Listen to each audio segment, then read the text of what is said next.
What you are looking at in this footage is freshwater meeting seawater, which was filmed where the Fraser River enters the Strait of Georgia in Vancouver, Canada.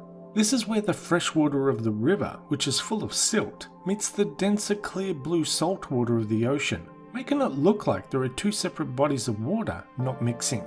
Now it may appear like the freshwater is pushing back the seawater and creating this boundary between the two waters, but that's not the case. The two waters are mixing, it just doesn't look like it. When the fresh water crosses the boundary to become salt water, it suddenly becomes very clear, which is why the boundary seems to exist between the dirty and clear waters.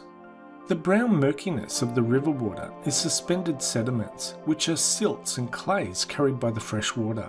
However, salt ions in the seawater bind to suspended particles and cause them to stick together, causing them to become heavier and sink to the bottom of the ocean, making the water become clear.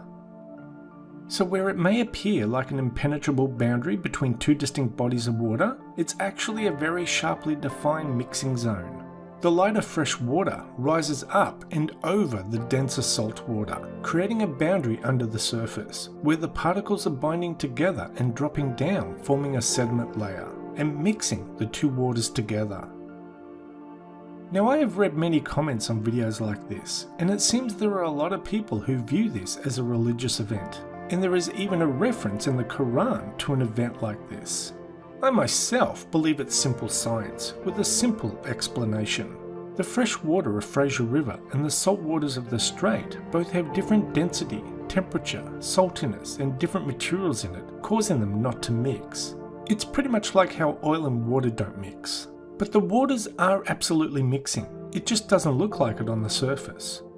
Now I understand people are always looking for miracles of God in everyday events, but the mixing of freshwater streams with ocean seawater is very common.